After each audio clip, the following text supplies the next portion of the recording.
Hey there, welcome to another Tesla Motors Club podcast. My name is Lewis. I'm Doug. And I'm Mike.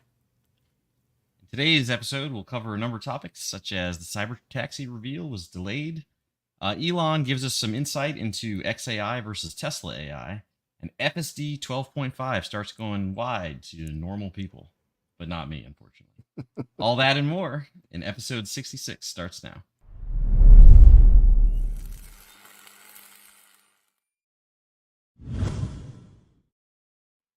Gentlemen, we're back. We're here. We're back. It's been a while. Normal people, Oh, man. huh? Normal people are getting it. No longer just the specials.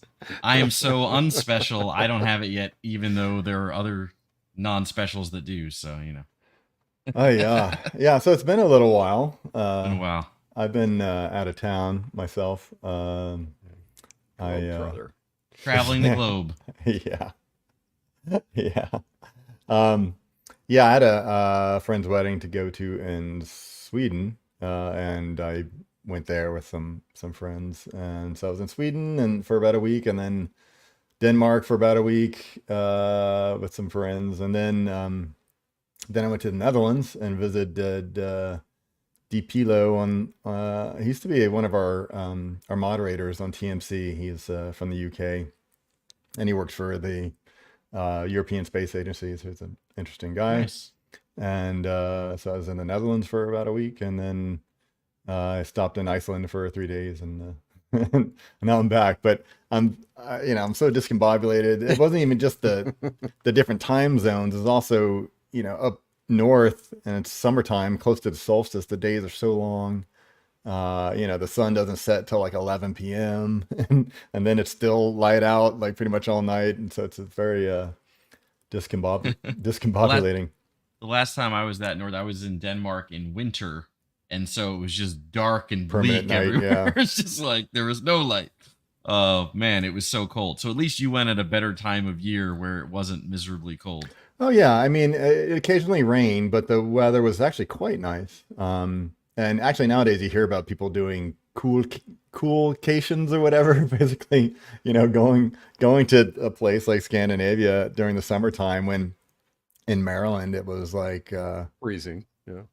no, in Maryland it was like 100 something degrees, and of course in California it was very hot, and then It's been hot lately, yes. yeah, but it was nice, like 60s, 70s, so nice, pretty nice weather when I was there. It was in Iceland, it was actually cold. I mean, it was, wet and cold, and like 50 degrees. Felt pretty cold when you were getting I rained would on. happily take that right now. It was actually pretty nice. The neat thing I noticed just, from traveling, I saw a lot of Teslas, a lot of EVs. Saw like the VW EVs and some other kind of Chinese things I didn't quite recognize, but a lot of Teslas, and a lot of Teslas as working vehicles, a lot of Tesla taxis and even police cars. So that was neat to see. And And before the show, you brought up street mhm. charging. Yeah, And yeah. that's pretty interesting from me, because I get from my HOA, I get nasty grams if I'm charging in the street. They take real offense at it. So, I mean, Yeah. So in the Netherlands, I stayed in for the most part, in a sort of a smaller town, like maybe a half hour train ride to Amsterdam. But it was a sort of classic, medieval town where you have these, old buildings that are 400 years old, and uh, and it was pretty nice. So yeah, you know, that country, and I noticed this in most of Scandinavia, but particularly in the Netherlands, it's very much a bikes are the main thing. Bikes are I how people love get bikes. around, and you have these big bike lanes. Sometimes the bike lanes are as big or bigger than the car lanes. Yep, Um, but bikes get more preference to even, I think, pedestrians because they do. you have to yield to them. Um, but yeah, residentially you have curbside charging, and that'd be as we nice. talked before, the model in Europe for the Type 2 connector is that you provide your own cable, and so they're just these pedestals, and you plug in. And I think right now where I was, they were free. They might cost more later, but this is in front of your house, like on your Nice. street. There'll be one or two Yeah, of those. I Uh, like that. there can be the issue though, like my friend was complaining, like, oh, this guy who has a plug-in hybrid he just like plugs his car in and then just leaves it there. You know, that's like the worst thing. But there are some more around the block, and you know, part of the reason they did that model is because they had a mixture of competing plug standards, because they had the cars that were coming from Japan and the US had what we call Type 1 connector. It's, you know, it's the Yazaki connector. That's at least the company that was making that form factor. What we call, here we call it the J1772 plug, even though that's just the name of the IEEE standard. Yeah, good J plug. Right. So the main thing about that is that's a single phase plug. But in Europe, you know, they're using three phase, and three phase makes a lot more sense for their charging because they can charge, you know, 11 kilowatts at, you know, something like 16 amps, you know, but it's three phase. Right. So 240 volts, three phase. And there was also a Type 3 connector for a while that was promoted by the French, you know, they always try to be different. And what was, that didn't add any functionality except that it had shutters, which is something that the safety conscious people, you know, they get up in arms about, like, oh, you shouldn't be able to touch pins, you know, so there'll be like these mechanical shutters, is what they call them, get in the way. But there's no point in that because there's already this pilot signal thing. There are already safety features built in to the J1772 standard. So anyway, but by having the pedestal would just have the Type 2 connector everywhere. And then if people have their own cable, then on one side is Type 2, and on the other side it could be Type 1 or 2 or 3, you know? Yeah. So that was part of the reason that people carry their own cable. And then, you know, the other thing is it prevents vandalism. So It's a good idea. Yeah, it's a really good idea, actually. I'm thinking that'd be a great idea around some of the urban environments here. Yeah. So, dude, this place I stayed at, and as you know, I was in a lot of different places, but the Netherlands, there's this town called Leiden, which has a lot of physics history. Einstein spent a lot of time there. There, I saw the house that Lorentz lived in. Oh, wow. And there's a nice, you know, bar across the street from there, and he and Einstein would hang out there and discuss physics or whatever, you know. So I saw a photo of Niels Bohr and Einstein that would hang out there. So anyway, it was a cool place, and it felt like kind of a paradise. I mean, like when the weather's nice, you know, it's a canal town, you know, canals everywhere, and people just hanging out, laying by the canals, and you know, just the afternoon. Like, don't these people have jobs? You know, why are so many people just hanging out and people walking around, people biking? You know, not that many cars. And then you have these, you know, this nice old town. I was, you know, I visited Amsterdam too, but you know, that's kind of a tourist trap, too much, kind of dirty too, you know, in a way.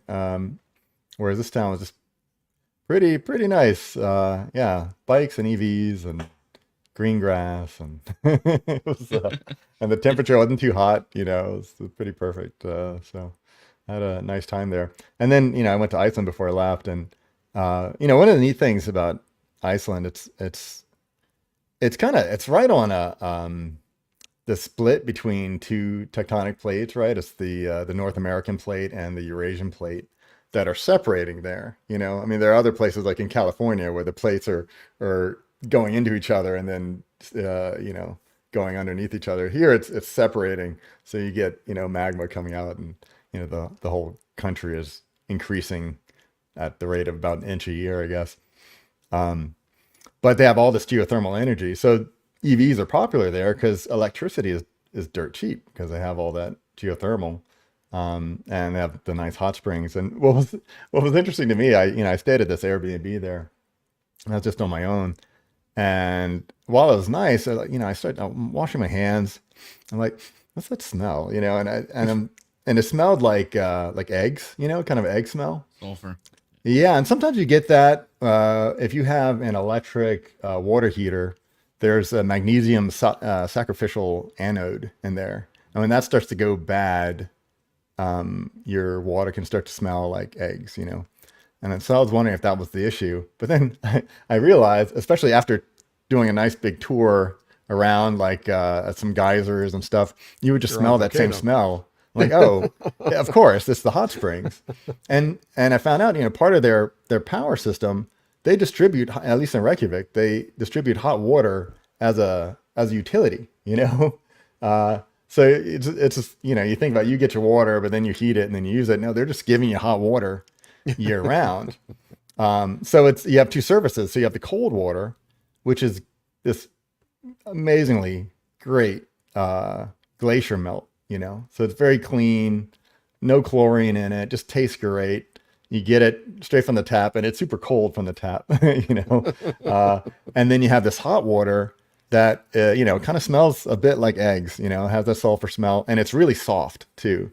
So you're trying to rinse with that hot water, it just feels like your hands are still soapy. Still something there, yeah. Yeah, but that's what you shower in, and it's pretty nice actually, because it's like, oh, you know, once you get past the smell's not terrible, it's not overwhelming, but you know, I could detect it, and I was like, you know, was something wrong. But you know, basically you shower in this nice spa water, but yeah, when you're washing your hands, if you want to feel like they're clean or not soapy, you end up having to use the cold water. So you rinse with the cold water and you're freezing your hands off. But otherwise, it's pretty nice. So anyway, Interesting. yeah, you know, some years ago, I think they tried to do like some hydrogen economy type stuff because they have like surplus, you know, electricity. And guess what? It didn't work. And if it didn't work there, why do we think it's going to work anywhere? You know, where we have to like, you know, spend all this money on like, it's not like solar Electrolysis or and something. yeah, it's not like solar and wind, like not like making those things is free, you know. It costs money to make that stuff. And if hydrogen uses about, you know, it's a third efficient, say, roughly, as just using batteries directly, then, you know, when you have the space for 3 times as many solar panels or wind turbines, you know. But now here you have an environment where there is surplus energy, you know, and still the hydrogen economy didn't work there. So why are you still pushing it? So anyway, that's my conspiracy theory about the hydrogen stuff. It's just a delay tactic. Yeah. Nope, for sure. And we've covered that in previous episodes, so we should not dig into that again. No. Okay, well, welcome back. Sounds exciting. I definitely missed my time there. I'm glad you made it through all the airport drama and everything else with all the stuff being shut down because I missed that completely. I didn't have any airport drama. So excellent. Wow. Yeah, you were a few days into it being fine. So you missed it by a week. Okay, so we, you know, the main thing we want to cover is recently they just had the Tesla shareholders call, or it's their earnings call for Q2. Okay, Q2 earnings call. Earnings call for Q2. They have a call like that after every quarter. For the investors and the primarily investors, and the big shots get to ask questions of the board and the executives and get some feedback on things. Actually, at least the way Tesla does it, I mean, they do have like the big shots, but they do have a means for retail investors to ask questions. They use like I forget the name of the service, but people can basically put a question there and it gets kind of voted up or down. And so, sure. So Tesla is better about it being a bit more democratic, though you could argue that, it's mostly Tesla fans that do that. And so Elon is more interested in their questions, but often their questions are much more educated than the analyst questions. Though I feel like the analysts have sort of gotten better, certainly at the beginning when, people weren't even they didn't understand EVs at all. Yeah, didn't even understand EVs. People asking ridiculous questions. But now these days, I think they're pretty Teslas. Good. What's that? Now the analysts are driving Teslas. Quite possibly. Yeah, so I heard a few good questions on the call, and definitely felt like gained some insights out of it. So I mean, jumping in, one of the biggest ones was what do we call it now? The cyber taxi, the robo taxi, the cyber cab. I've heard so many names. Yeah, during the call, I think I heard Elon say cyber taxi, which is the first time I heard him say that. So does this thing actually have a name, right? Earlier, he said cyber cab out of nowhere. Cyber cab. And he also called it robotaxi. Well, robotaxi we've heard for years. Yeah. Of course, the robotaxi was supposed to be my Model 3, right? That was So the original intent. Why you can't buy back your lease. so anyway, whatever you call it, the fact that the name changes is a little it's like it's not really concerning, but it's two minds of it. It's like, okay, they don't really have a name for the thing yet, or like They don't have a thing yet. or is it a moving target? Yeah, exactly. Right. Well, so I mean, basically, like you said, he said cyber cab or taxi or whatever it was today, and or not today, sorry, recently, and that was kind of our first time hearing that term. They also mentioned they pushed back the reveal. I think it was like 2 months, right? So it was from Yep. the August to October. And so the interesting thing there is that almost makes it feel more real to me in the fact that they've changed the name for some reason. So they've come up with, here's a name for something. And two, it's not like, oh yeah, by the end of this year sometime we'll have it. It was like deliberately we're moving it by this much. And it's a reasonably short time period. So I almost feel like maybe they're getting somewhere with this. Well, the sense is that they actually have something to show. It's like, instead of a guy dancing around in a suit, which, you could do tomorrow, assuming you've already ordered the suit. I mean, August 8th, when he said August 8th, and I forget when he said it, it sounded kind of out of nowhere, and it was probably the first time whatever engineers that are going to be responsible for getting this together heard it too. August 8th is a good date in Asia. It's 8 is a very auspicious number. Very lucky. Yeah, lucky, extra lucky. So August 8th is Not for the engineers that just heard it that day. Yeah, maybe not. But they probably have a lot of weddings on August 8th, But then yeah, pushing it back 2 months, okay. 2 months isn't 6 months. 2 months is like, okay, we have something, we need just a little bit more time. This is Tesla time though, so I mean, I don't know what we're gonna see. Hopefully there'll be it's some a kind reveal. of demo at It's least. not a release, right? It's not. Right, No. but there tends to be some kind of demo. So hopefully we see something reasonable. But I mean, obviously they're not ready. I mean, it's not going to be a real self-driving vehicle, like, unless it's like heavily Yeah. geofenced or something. To be fair, Elon said at some point during this call, I don't remember exactly which question he was answering at the time, where he's been overly optimistic in the past, but he does feel like full self-driving will actually be working, not necessarily by the end of this year, but next year it is a realistic thing. Like, he will be shocked if they don't have it next year. I'm sure he would have been shocked 4 years ago too that it didn't have Again, take it for what you will. Just he seemed to, and he made a joke about him always being optimistic and being wrong in the past, but he keeps talking about like 12.5 being this big, revolutionary improvement, and they feel like they're getting there. So let me ask you a question, Lewis. Do you think with the robo-taxi, cyber taxi, whatever they want to call it, they'll roll out hardware 5? So that's a good question. I guess it depends what it means, but yes, I do believe that hardware 5 will be in whatever the vehicle they I could produce. see that be the that jumping. is- That could be that right. jump Whatever point vehicle for- they produce that is supposed to be self-driving, that isn't like for you to buy. right. I do believe that'll be a hardware 5 vehicle. Yes, I think that'll be, which hardware 5 is expected to be next year sometime, right? That's which kind gives of FSD a fighting chance.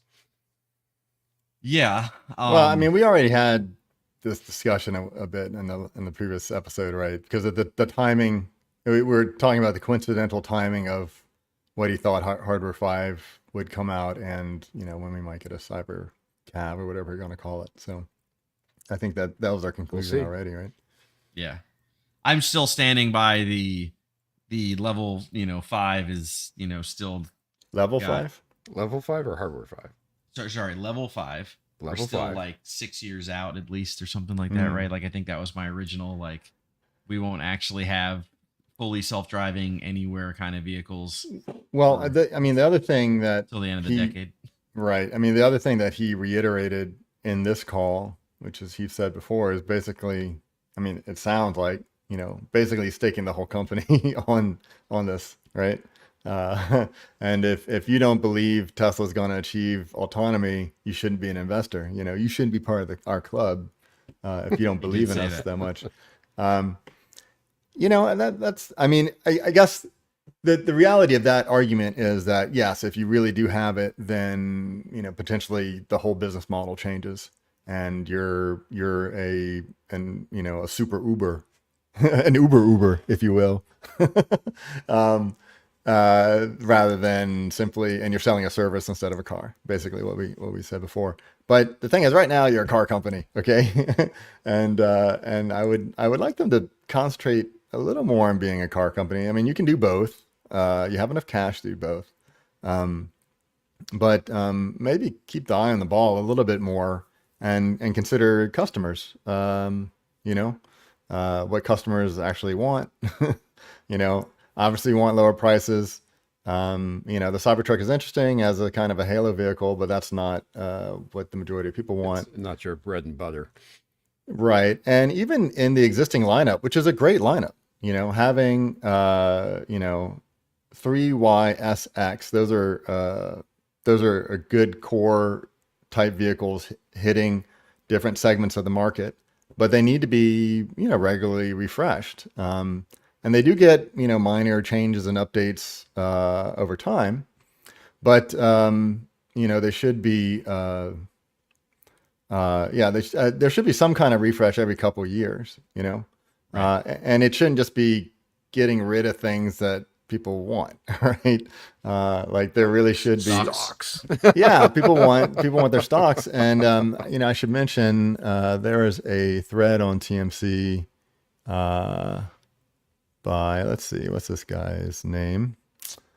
They did bring back Richard. the center push horn, by the way. So Okay, don't yeah. hold out for the stocks. It could happen anyway. Yeah, sorry. well, the center, that never made any sense. That feels like some problem, right? That was a mistake. Yeah, why would you lose having a horn when you punch the center of the wheel? I don't know, but and there's no benefit to losing that, so I just don't get it. Right. But the stocks, if they want a cleaner view or whatever, but a lot of people want those stocks, and yeah, we had a thread by Richard C. And he says customer choice is key to financial success. Okay, maybe, but I think that there's something to what he's saying, and again, from our point of view, and I'll say our as a sort of collective thing in terms of the mission. The mission statement at TMC is really for the customers and supporting existing customers, and customers want turn signals. Want their stocks. Yes, we do. And some might not want them. Okay, fine, but make it an option. And if it costs money, charge money for it. We'll pay for it. People want it.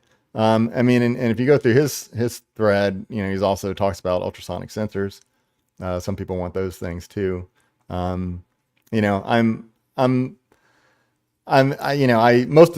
I think probably Tesla's the first car I've ever owned that had ultrasonic sensors. I used to, typically drove very old, sort of fun cars that didn't have those kind of safety features. I was lucky to have airbags that, staged airbags or whatever. But, sure. But yeah, it's certainly like user interface things like the turn signal, which is, it's right in the right spot.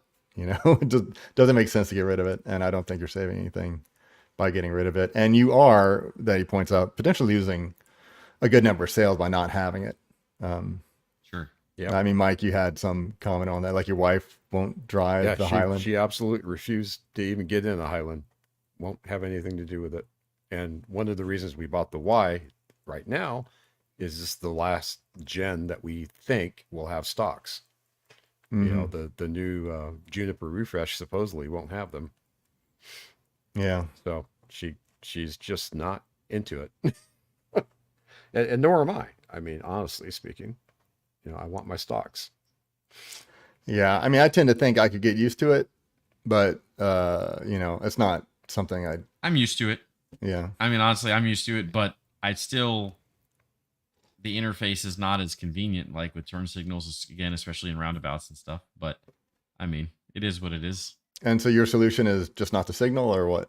In In the roundabout. Honestly, my solution is I pay a lot of attention when I'm in a roundabout to my steering wheel more so than I should. Yeah, Mhm. that's not a Realistically, solution. like I I kind suppose of am like if you just hyper hold your vigilant hands, on where my stuff is, and I keep both hands on it. Where normally yeah. I drive with one hand Hmm. on my steering on the yoke, right? It's not even a wheel. But if you But stay in at a, 10 in a and 3, roundabout, I do two hands, and I kind of am vigilant on it, and to make sure, and I put my thumb where it needs to be before I even turn the Yeah, wheel, but so that I'm ready to go. Because otherwise, it's like while it's mid turn, when it's like, no, you're not fucking. see, Sorry, Elon's counterpoint you're to not. that. You're not finding Yeah, that but thing in the see, turn. Elon's counterpoint to that, Lewis, is you should be using FSD anyway. So why are you even driving? okay, is FSD going to safely I get out of a mean, roundabout? what I'll say is where I live, roundabouts are usually in parking lots, which is often where I'm going through them, to which I cannot use FSD. So FSD doesn't work for you in I a only parking live lot? about 20 minutes from the Tesla factory and headquarters in Texas, of course. So hopefully that's a thing that they address at some point, Well, yeah, I don't get it. Why can't you use FSD in the parking lot? because it's not mapped properly, right? Like Hmm. self-driving in a non-road doesn't Yeah, really well, work great. I mean, it works for me in parking lots, but I think that they are kind of mapped somehow. Like it knows where the lanes are. So, Gotcha. yeah, mine won't work in the Vaughn's parking lot. It completely freaks out when it pulls into the driveway. Too many carts, cars, and people. yeah. So I guess, yeah, I guess it depends whether or not it's mapped. You know, that's interesting. That used to be an issue with Summon. When we first got Summon, not just the moving forward and back, but I guess Smart Summon, maybe that's what they called it. Uh, you know, I feel like it's been nerfed, but when we got it early days, like it was much more aggressive and it would do stuff. And people, I think there was some hack where people were like, "Oh, it's not working well in my parking lot," and then people would go to Google Maps and like actually sort of add like lanes and stuff, like actually like the sort of user submitted map, and then after like I don't know a few days, somehow the Tesla would know the map, so it's using Google Maps and it would actually use the map that people were putting on parking lots. So I feel like a lot of parking lots got mapped because of people using Summon. And it used to be a lot more aggressive, but it, you know, also did stupid things too. Like, you know, I tried it and like ran over a tree branch and was like dragging a tree branch. By the time I could see the car, I was like, oh, that's a problem. I mean, Oops. to be fair though, the other argument is I don't use FSD much if my wife's in the car because she Mm. doesn't feel comfortable with it. And so usually when I'm going to those places, it's Mm. she's with me. So I Yeah. mostly use FSD when I'm by myself in the car or if I'm with friends. But with my wife, I usually just drive because as soon as she hears the noise, she gets anxious. You say friends, and the first thing that pops in my head is supervised driving. I'm going, I don't see those two being in the same sentence. Yeah. To be fair, when I'm doing that with others in the car, it's usually like, hey, let's look at this cool feature, and we're focused on Yeah, the self-driving. It's little not. show and tell. Yeah, exactly. Well, I mean, speaking of Summon, I mean, there was a video that one of you guys shared that from Reddit that had a car kind of freaking out Oh yeah, in the parking that was lot. funny. Well, it's taken by someone who doesn't know, right? By some bystander. And it's some car in a parking lot and it's moving on its own, but it's just kind of sitting there. It looks like it wants to back up at one point, but it's just kind of seems kind of stuck. And Seb that donated the video. yeah, okay, well thanks, Seb. Basically it's just a video of a car. It's not even worth seeing really, but people are just like, what is it doing? There's nobody in there, but it's just sitting there. And I think I'm pretty sure it's somebody using Summon in the parking lot. But also the car isn't working very well. I used Summon when it first came out, and I thought it was great. You know, remember our previous host used to talk about picking up his dates with it. Yep.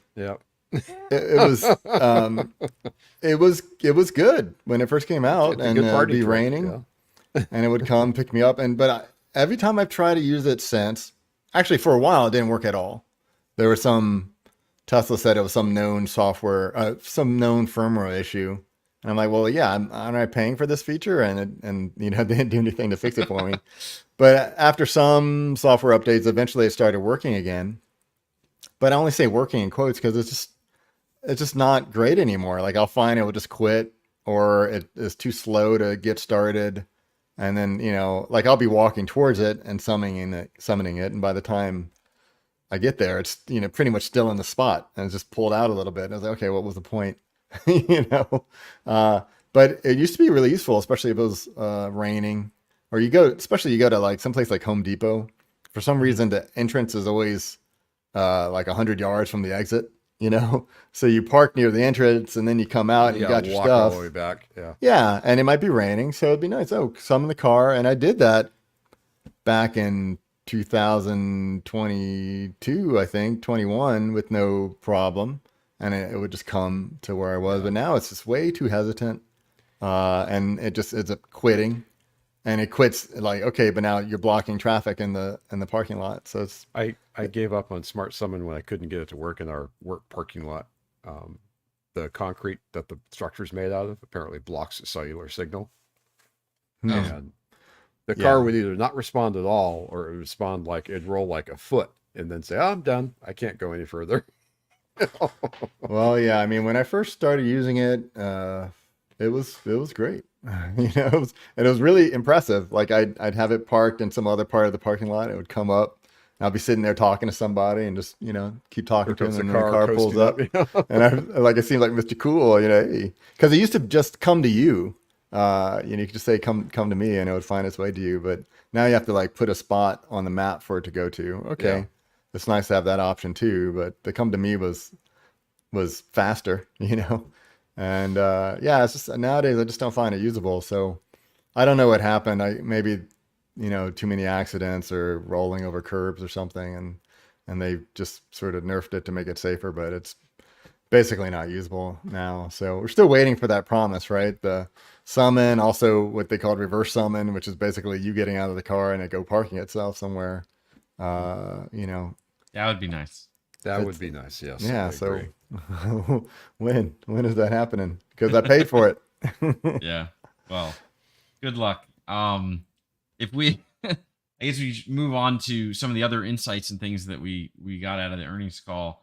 There's some questions around, XAI, and if you remember, there was some drama from, I think this was maybe a few months ago, where basically it leaked out that Nvidia had a large shipment of GPUs of cards ready to go to Tesla, like it was an order that was to be fulfilled for Tesla, and they kind of diverted them to XAI instead. Who's they? Elon. Elon. Basically Tesla chose to divert the cards to XAI instead of Tesla themselves using them. And so this kind of, an analyst kind of asked about, like the priorities here, what are you doing? And basically there's a few interesting things that came out of it. One specifically on the GPUs, Elon said, well, look, at the time, the data center was full. We literally had nowhere at Tesla to put in or use those cards. So we could have received them and they would have sat there for, weeks, months, whatever, not being used. So it was not really a cannibalized, it wasn't him prioritizing XAI over Tesla. It was simply Tesla can't use them now, so XAI can use them now, so XAI should get them. And he gave us that explanation before. Mhm. But as you mention it, I'm wondering, well, who paid for them though? Right. Exactly, right. And then the other argument is, okay, so when Tesla is ready for them, are they They won't now be then there. going to be waiting for cards? Because he also spoke about how competitive and how difficult it is to get the high-end, NVIDIA GPUs. Everybody wants them. Everybody wants them. They can't make them fast enough. They can't ship them out fast enough, which is why when Tesla had some, they gave them the XAI because XAI needed them so bad, and Tesla couldn't use them yet. But it's like, okay, so he did mention that they're building out the data center, and that I think he said something like in the next week even they'll be turning on more things in the Tesla data center, something like that. So, okay, cool. Do you have video cards ready to go? Do we have? Nope. So anyway, it was interesting. You didn't get into that necessarily, but there was some interesting Yeah, insights wait, into it. let me just ask though, like just thinking about it as you're talking about it. So say Tesla already bought those cards and they can't use them. Um, and his argument was that it didn't make sense for Tesla to just stick them in a warehouse somewhere. Um, I'm not sure that's exactly true, right? I mean, they'd have them now. I don't know how fast the next version or the beta version comes out, but that's still an asset. Tesla, as an independent company, could have sold them to somebody Could have sold else. them. Yep. You Probably know, made money at it. no, definitely, right? If they're And at that high and to be demand. fair, we don't know. Maybe they did. Maybe XAI bought them from Tesla. We don't know Okay, that. but did exit? That's probably not a competitive But bid, they probably you know? didn't pay as much as they could have gotten. Yeah, so I mean, just thinking about Tesla as an independent company Yes. and a board and a CEO that have a fiduciary responsibility to Tesla, not to super brand Elon, but to Tesla. Um, does that make sense that XAI would be able to just scoop them up? Um, it Probably not.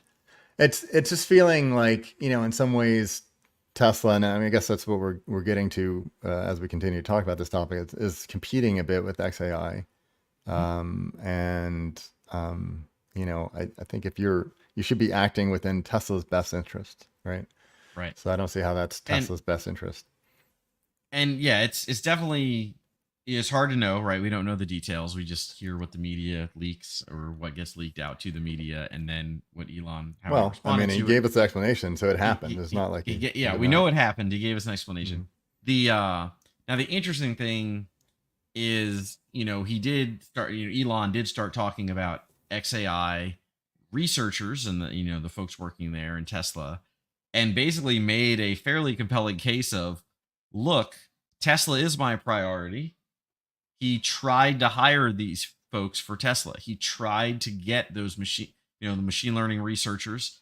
He tried to hire these, they're very, prestigious, well known, very skilled AI researchers for Tesla. He tried to do that, and he could not get them to work there. Like, in fact, the reason XAI exists, per Elon, is because the only way he could get this caliber of individuals, or this, at least this group of individuals, not to say there aren't better individuals that he could have gotten separately, but like, he couldn't get them to work for Tesla. They wouldn't work for Tesla. They would only do it working for a startup and primarily focus on AGI.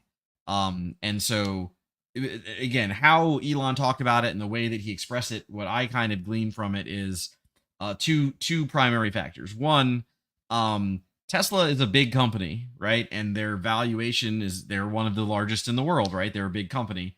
And so, not to say that Tesla can't suddenly be worth a lot more, right? If Optimus comes out and they get self-driving, right? Yeah, they could be way bigger.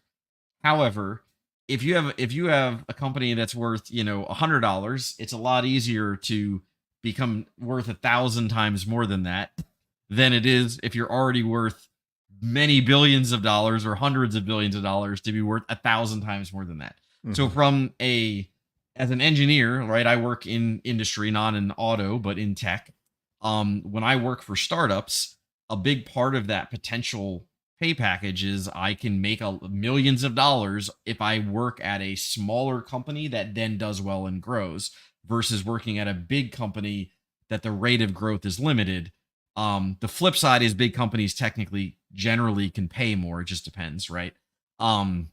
So anyway, so he tried to hire these individuals, and one of the reasons they wouldn't do it is they want to work in a startup. They want to work in an environment where they have a potential much bigger upside, right? Where they can turn around and get, tens of millions of dollars or more out of it if it does well. The other thing, the way that he said it, is they really want to work on AGI, right? So that's, AGI is what we would traditionally think of as AI, like just a Artificial self-aware, general actual, generalized AI, concept. So like a human in a computer, if you want to think of it that way to some degree. And so they want to work on that problem, and that is not the same problem as focusing on full self-driving and autonomous driving and what Tesla's focused on. So now they're related. There's overlaps. They need the same GPUs, as, as we've made clear. And they need a lot of the same types of researchers and brilliant minds and people that are very, that work on those problems. But the problem itself, the search space, or the area of like what you need to focus on for AGI is much bigger than the problem for FSD and self-driving. Not to say that that's not a huge problem. It obviously is, but they are, so there's overlap, but there are differences. And so to get those types of researchers, they don't want to work on self-driving. So anyway, so it's a very interesting insight that, at least from my perspective, of it sounds like Elon wanted to get these types of individuals, either these specific individuals or researchers of their caliber or their of their skill set, and he could not get them to go to Tesla, and likely probably could not get them to go to X, formerly known as Twitter. I still call it Twitter, but whatever. But he could get them if he started a new company that was focused on AGI. And I feel like that's maybe a thing that he did specifically just to like lock up this talent, because it is a problem that Elon cares about, AGI in general, right? It is a thing that he wants to influence. So anyway, that was just a very interesting insight that I got out of listening to his answers to these questions on the call. I know that's interesting, because my sense was XAI was really just a response to OpenAI, right? OpenAI was getting a lot of traction in the public, and right, and Elon wanted to be there too. It's interesting though that if we believe, okay, my assumption, and then if we believe what Elon was saying, that he basically wanted to do that within Tesla, right? Like, I mean, it's interesting to think about, like, what if Tesla was doing a chatbot, Would that make sense if Tesla was working on a chatbot?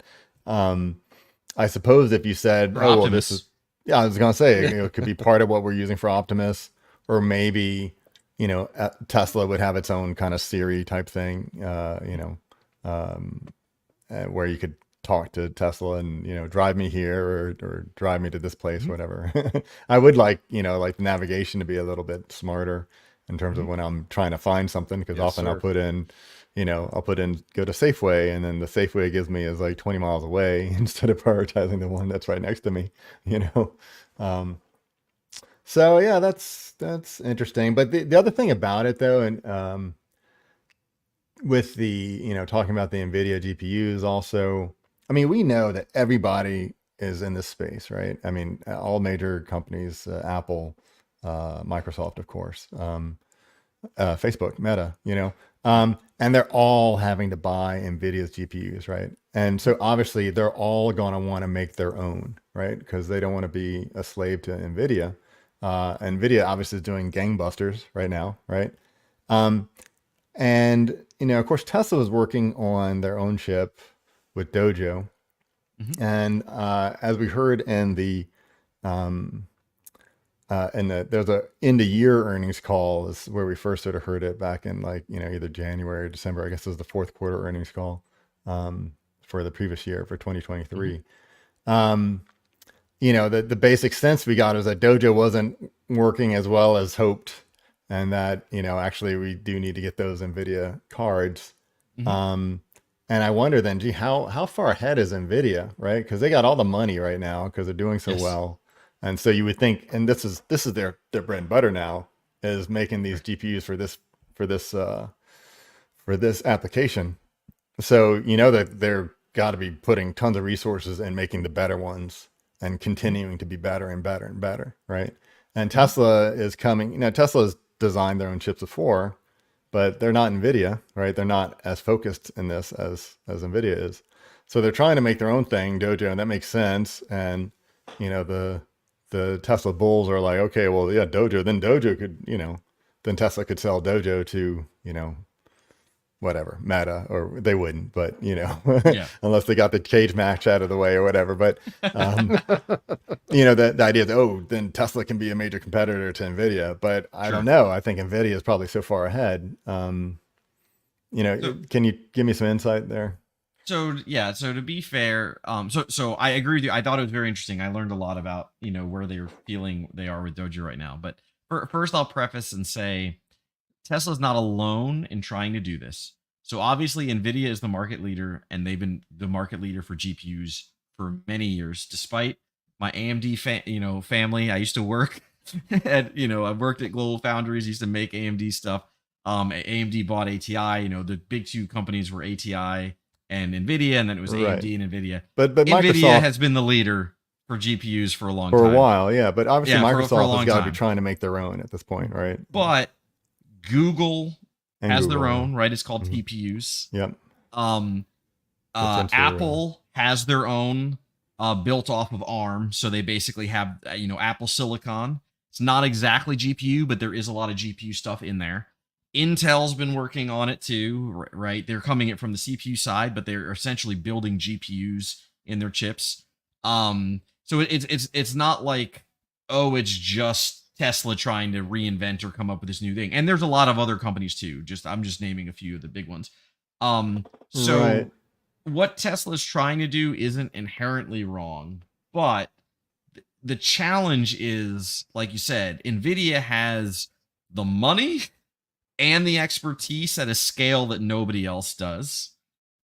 So it's really hard to compete with them. Now, what I feel like a lot of the companies, like, for example, what Google originally did with their TPUs and what Tesla was trying to do with Dojo, is that they're looking at it from, well, yes, NVIDIA is doing, general purpose GPUs. And if I can specialize and focus on the thing that I really need, then I have a huge advantage. The problem is what's happened in machine learning and with AI, development, is that because of essentially tensors are tensors mathematically, and because of basically how neural nets work, and with attention, and doing all this the modern approaches of how LLM, the architectures and GPTs and all that kind of work with transformers. Essentially, that general purpose thing kind of works for everything anyway. Yeah. And NVIDIA's also done a good job, I should specify, in making specialized units on their GPUs. So it's not, there are general purpose, but they also do have specialized cores that are really good at certain types of operations. So anyway, so the bottom line is, yes, in theory, it's good. And I do think it's good that there are companies competing and putting money into it. But it's really freaking hard to beat NVIDIA. It's going to be hard for a while. Eventually I don't think NVIDIA will stay at the top forever. Every big company, when they get that kind of lead and they get to a certain point, they get lazy, they get complacent, they're kings of the world, and then somebody will come out of nowhere. I would say that the main thing that happens is that innovator's dilemma again, right? Somehow there needs to be some kind of change is going to happen. And they're focused in on the thing they're doing, and that's still making the money. And then it's a risk for them to change, because there might be a new model, like instead of transformers, it might be something else. And then, but for them to start doing the other thing, maybe that starts to invalidate what they're currently doing, and so they don't want to cannibalize themselves. Yes. Yeah. So that's the kind of thing that would have to happen. But yeah, I mean, my point is that everybody's trying to make their own thing.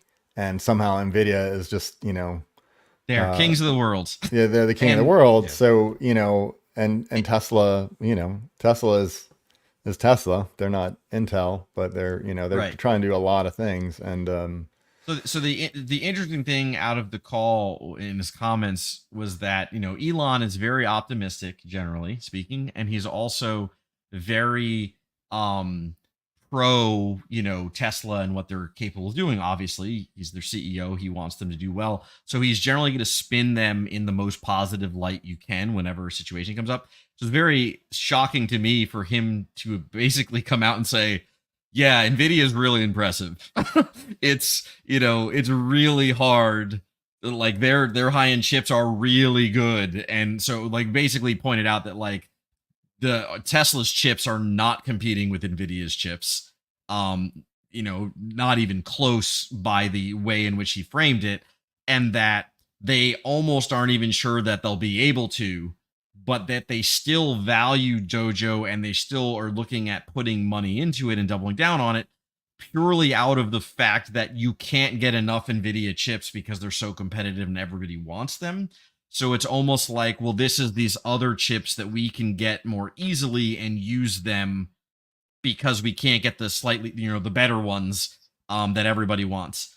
Huh. So I mean, it's an interesting take. At least again, that's kind of how I interpreted his word. How does that balance out cost wise? Like the cost of developing something in house. I guess this is a common issue. The cost of developing something in house versus buying it from somebody else. Buy Right. it from somebody else, you get their markup and whatever overhead and their profit. But doing it yourself, there's certainly some risk, Hmm. especially if you can't do it as well. And then you got to, and obviously they're not manufacturing it themselves. It's up to Right. TSMC in Taiwan. Yeah, so that's actually the thing that helps in this space is the fact that none of them are making their chips or actually physically making them. So including Nvidia, none of them are actually making the chips. TSMC predominantly is the company that manufactures them, and how that generally works is companies like TSMC are improving their technology nodes. So all the work they do for Tesla and all the work they do for Nvidia Helps all their essentially customers. helps everybody Yeah. because they improve their process and how they're able to do things.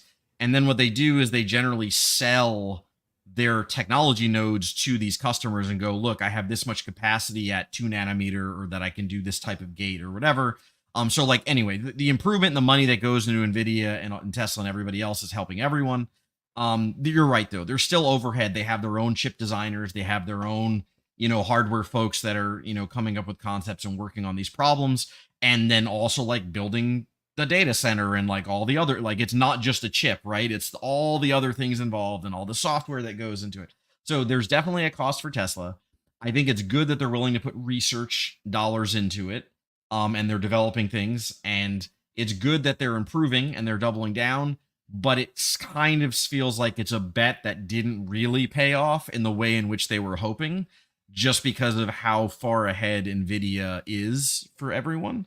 But But I don't think it's a bad, like I don't think it's a bad thing for Tesla that they have Dojo, and I think that I'm happy to see that they're going to continue investing into it. but Sorry, go ahead, Mike. Lewis, doesn't the ethos of Tesla has been vertical integration. We own everything top to bottom. Mhm. So doing your own chip kind of ties into that rather well. I mean, Sure. even if they don't do it as well right now, that doesn't say they can't do it well in the future, but they can certainly move a whole lot faster if they have Yeah. a change. I mean, it's definitely a potentially better longer play. Like a perfect parallel to this whole conversation is Apple, right? Yeah. So for Yeah. example, Apple for years and years they used PowerPC and they did these other, they used IBM to make their chips and they Intel. had their own Apple chips, and then they switched to Intel, and myself included, everyone was like, "Thank God, thank you for moving to Yeah. Intel," because Yeah. Intel was so far ahead and they were just so much better. Yeah. And suddenly like Macs were great and things were working well and all this other kind of stuff. And then a few years ago, for those in the know, Apple switched to what's called Apple Silicon again, which is Yep. basically ARM chips. The M And at series. first I was just like, no, why? You're so stupid, Apple. Why would you do But they're this? so good. Except what we've learned after a few years is it was absolutely the right choice. Yeah. Apple Silicon. I literally have a MacBook next to me that is an Intel, and I have a MacBook that is Apple Silicon. I have the Yeah, right next, yeah. The I use Apple for different. Silicon is and awesome. Apple Silicon is killing it right now, and because the things that ARM allowed them to do and the things that they focused on in the design is all about power and efficiency and heat and all these other Right. things, which are really useful. So, Well, again, it could, so definitely it could pay off, 5 years from now, 10 years from now, where suddenly it's like Tesla's a genius and it's so good that they had Dojo and they were doing all this because it suddenly makes things way easier and cheaper to do what they're doing. As it did in my opinion, with Apple Silicon. But we don't know. Honestly, it's one of those things we can't know until it happens. in the Apple case, I mean, Intel had sort of stagnated, right? Exactly. I mean, they've been Intel, one of the few companies that actually makes their own chips, right? Actually does their own Correct. manufacturing and not getting to the benefit of everybody else's, Yes. ideas like TSMC does. So their smaller, shorter nanometer processes were just stuck, right? Mhm. And not getting anywhere. And then at the same time, Apple had been already developing their own chips for the iPhone, Mhm. and so these are portable devices. They have to be power based, maybe don't have to be so they have to be energy Correct. efficiency. They have to be energy efficient and not so high power in terms of compute, even though that was Right. continuing to increase. And then along with the iPad too. So, they basically had plenty of practice. I was like, okay, let's Yes. scale this up into a proper processor where we can, have some thermals where, you can make it hotter and, have a heat sink Right. and whatnot. And then you can start getting performance as well as efficiency. So they're in a good spot. So that was general sort of industry stuff. And I had this feeling when I went to this AI conference, I guess it was a couple years ago now. Intel, man, they had a They good dropped the run. ball. They Yeah, had a they good dropped the run, ball. and Yep. everybody's trying to go ARM now, right? Correct. Microsoft is on their way as well. And once you're Windows 11 already compiles for ARM. once your Windows Linux has done it too, and Linux is on ARM. Yep. yeah, and Mac is once on you're ARM. once your normal guy that buys his Windows machine, once that's on ARM, what's Intel doing? I'm sure maybe Not Intel needs much. to do their own ARM and start paying those royalties. Yeah. Yeah, it's anyway, it is an interesting thing. And yeah, I could go on and on, but I won't. Having, worked in semiconductor, I do love the industry. But anyway, so it is possible, but as Doug did point out, there is a difference here where basically Apple kind of moved off of somebody that was stagnating, and one of the advantages is that TSMC, as a foundry in the world leader foundry with bleeding edge, they could make things that that the previous vendor couldn't. While TSMC is making Tesla's chips, they're also making Nvidia's chips, so there isn't another pivot there that you're not getting another advantage by having your own chip from that perspective necessarily. But, Yeah, not to get too off topic, but let me ask about AMD. Are they still using Global Foundries, or do they use TSMC as well? they use both. They use both. Because the AMD model, I mean, another way that they were doing better than Intel is that they have that sort of chiplet model, right? Which maybe can add some latency because you have like little components, but man, can that increase your yield, right? If you make your chip smaller and then, you can already pre-bin them and then you just sort of package them together, your little pieces together. Just seems like a pretty smart for way to those do that things. remember whatever it was 10 years ago ish, not quite, when AMD suddenly stock went through the roof and things were going well. Oh, yeah. And they came out with the Zen architecture. I actually still worked in the industry at the time and was there when that happened. But yeah, so they basically came out with an innovative architecture for stuff that was super good on the server side and low power device side.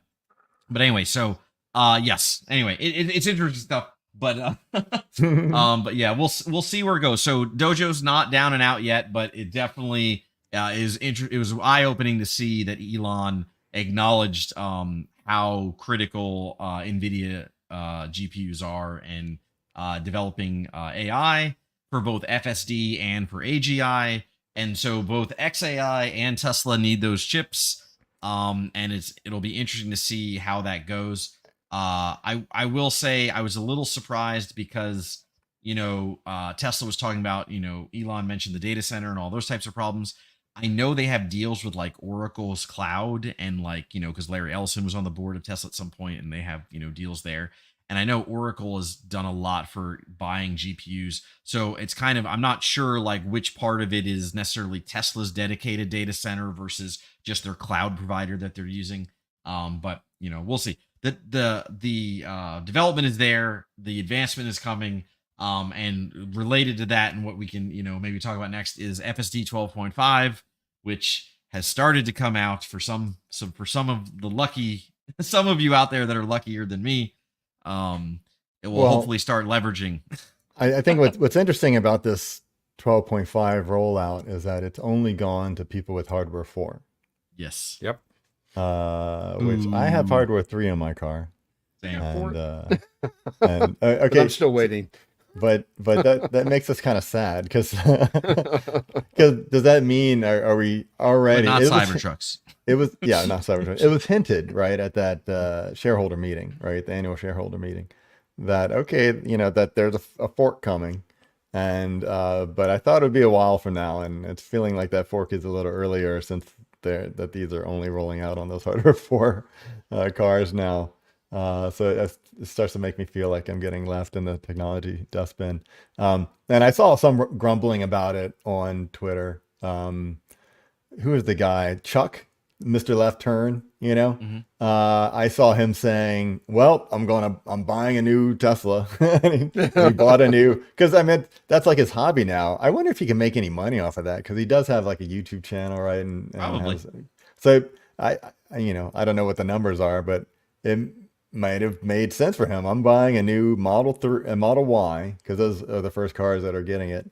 He's and he kind of put it like he's specifically getting it so that he can be testing 12.5. And what's interesting too is that, Tesla, his left turn, like literally Tesla sends people out to do that left turn, I guess because it's somehow special. So he spent a lot of time It's an edge working on case. that. And so here he is buying another Tesla specifically because 12.5 is only available on that vehicle. And then I saw some other folks, that were longtime Tesla fans, but that are starting to feel a bit burnt at this point. Mhm. Like, well, this one guy said, well, I've bought, I guess 4 or several Teslas, and I've bought FSD on it every time, and I still haven't gotten what I paid for, and and I have to buy another car to get what, I said. I mean, They keep offering to transfer my FSD, by the way. I've gotten another email like not that long ago in the last few weeks that was like, transfer your FSD if you buy another car. So, yeah, Yeah. yeah. I would hold out for it to actually work oh, though, right? I'm not. I'm very happy with my Plaid despite the FSD where it is, but yes. So, I agree. I find it frustrating that it's only hardware for cars. I don't think they forked it yet. I don't think we're going to be stuck on hardware that where hardware 3 is not going to get the next gen. Um, if they did that, it would be pretty bad, in my opinion, of like Hmm. the backlash that they would receive because Elon has repeatedly said hardware 3 will get it. It's Yeah. just it won't Well, necessarily be as good or what like could as, what could be the like reasons then for rolling it out this way? So yeah, so there's a few things. One, it could be due to technical limitations, obviously, right? That is what you're fearing. It could be like the camera signals. They need the better, the better cameras, or higher res, better color space, that kind of stuff, or the camera positioning, right? Maybe they need Or some the of that, slightly better which processing, right? better processor, so there's more throughput. For all the processing that it can do for his decision making. That being said, I don't think that what they're doing is so far is limited to that. Because I don't think they're hardware limited yet. It's possible it could be cameras and signals and things like that, but I don't think the processor limitation is really going to be the main factor there because a lot of the improvement, again, I could be wrong, but from what I've read, a lot of the improvement in hardware 4 over hardware 3 is in the redundancy that they have, right? They have, they kind of brought back having 2 different systems running in parallel. So they have redundancy of the decision making and it allows them to do more of the shadow testing. Hmm. So, for example, it's possible that this model is beefier and they want to do more shadow running in parallel of models to see what would happen. So that's why they want the better hardware that has the redundant systems and the additional stuff. And then once they're satisfied with how it's working and they kind of like go, okay, yeah, this version is, this is what it looks like, and they don't need to do as much parallel testing on it, then they'll release it to the wider, hardware 3 folks and others. That's kind of what I think the primary reason is. But I have no insight into knowing what that is accurate. It might be just copium on my part because I have a hardware 3, Plaid. But yeah, so I'm expecting for I'm expecting 12.5 to go out in the next, I want to say, 2 months widely. I don't know that it'll be that, soon, but I'm expecting it, certainly this year widely, but we'll see on the, where we get. Elon seems to indicate that, he said, again in this call, um, obviously he's been optimistic in the past, and he often says things that are not, that haven't happened. 2 more years, 2 more years, 2 more years. He's now reeled it in. It's no longer 2 more years. He's not saying by the end of this year, but he said basically he will be surprised, like genuinely surprised, if they don't have full self-driving next year. So I mean, Well, I'll be surprised if they do it. yeah, I'll be happily exactly. I'll be surprised. surprised if they do have it.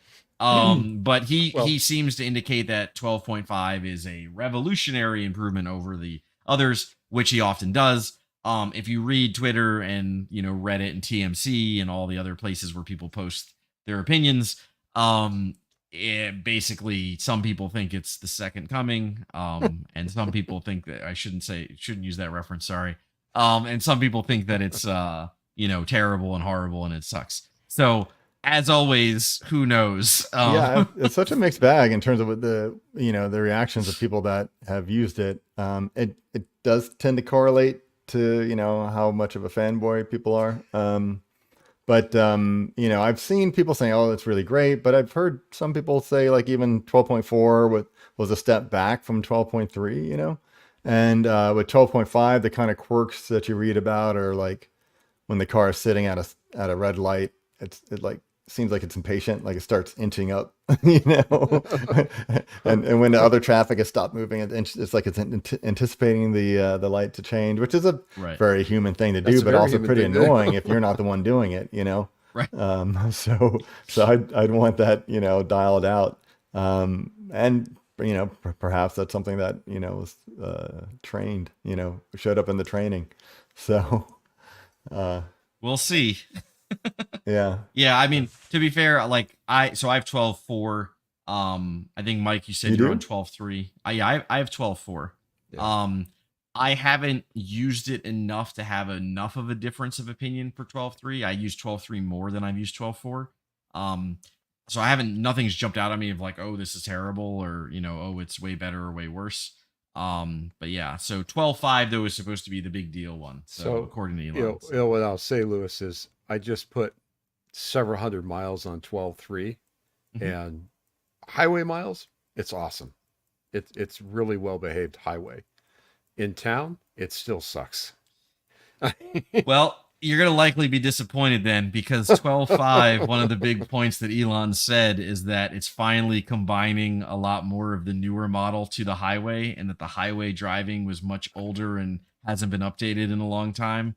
And so your city driving experience of the model is now going to be applied to highway. So awesome. Maybe it'll do better on the highway though, right? It is a much simpler problem space. There are way fewer. Well, the only complaint cases I have on the highway is it still tries to change lanes unless you manually override it and tell it, just be chill on the lane. Yeah. Just cruise here. I'll let you know if I want you to change lanes. It still has troubles with highly reflective, like tanker trucks. It doesn't like the light coming off the tankers. We're gonna buy big those sunglasses are kind of edge for cases. the cameras.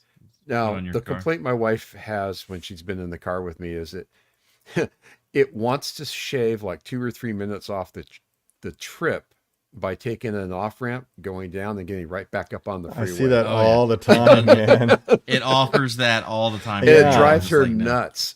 Yeah. The funny thing is though, I think it's right though. Like often I'm seeing that and I'm like, what the heck is it doing? And I'll override it. But then like, oh, traffic has slowed down. And by getting off and like I'm passing all these cars that are all slow and then coming back in, it looks like it's a kind of a jerky thing to do, because it's probably causing more problem. Well, it's probably causing more like slowing down. I would think it's more dangerous to try to merge back into traffic. Yeah. That second time. I mean, yeah, people being. I don't think that's a Tesla thing though. I think that's a Google thing. Whatever the the traffic aware mapping, which I assume is just Google. Well, no, I'll tell you, because I do that with my phone a lot. Google Maps does not do that. Waze, I don't think does that. But anyway, that's a good question though. How much of that is Tesla versus Google? Yeah. But yeah. Anyway, so. Well, I mean, we're talking about FSD. I'm still on 12.3, which I found mostly to be an improvement.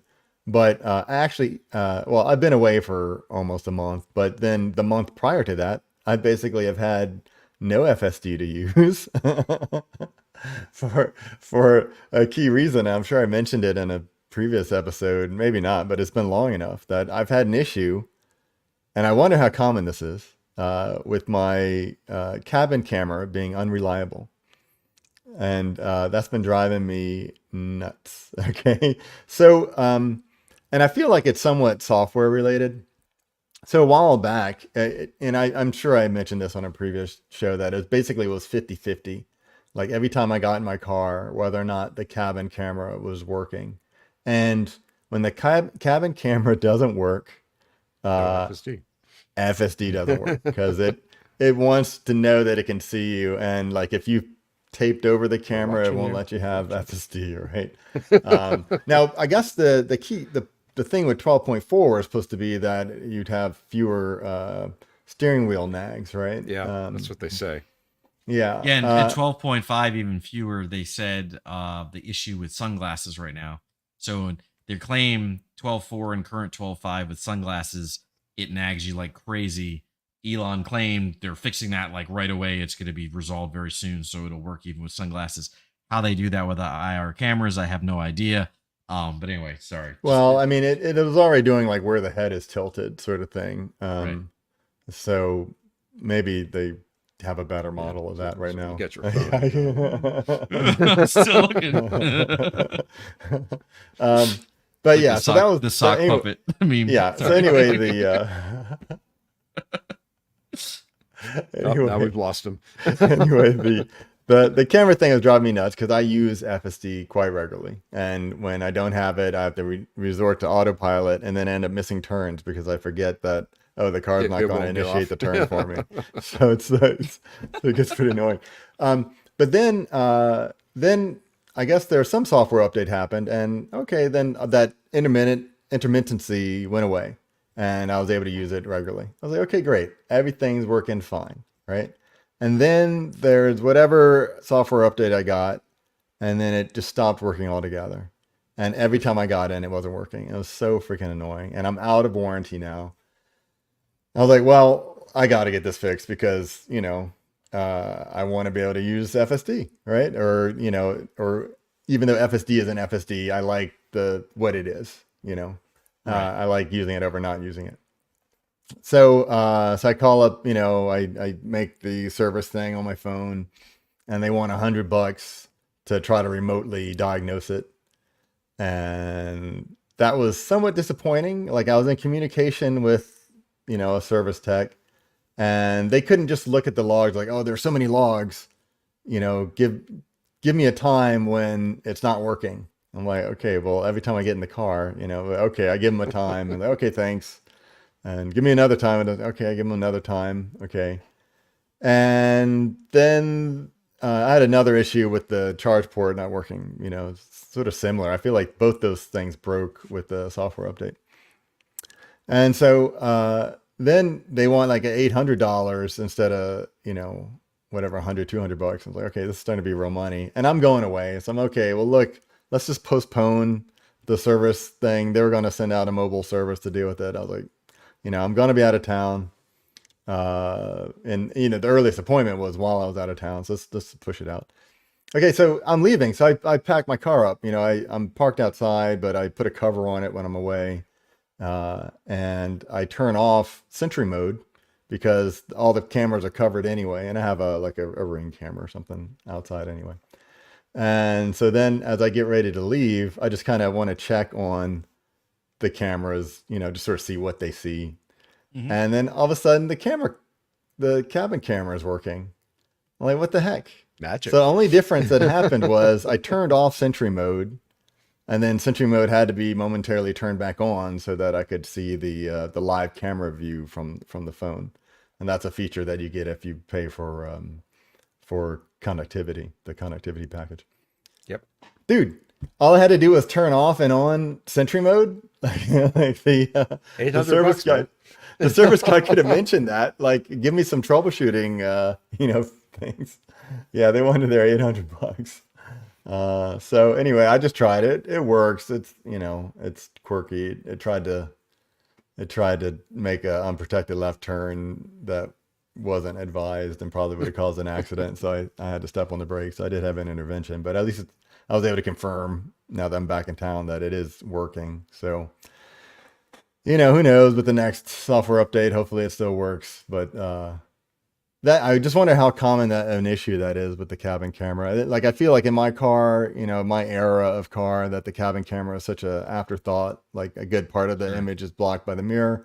And in the newer cars, I'm sure in your car, Mike, even though it's not a Juniper or whatever, the cabin camera is done much better.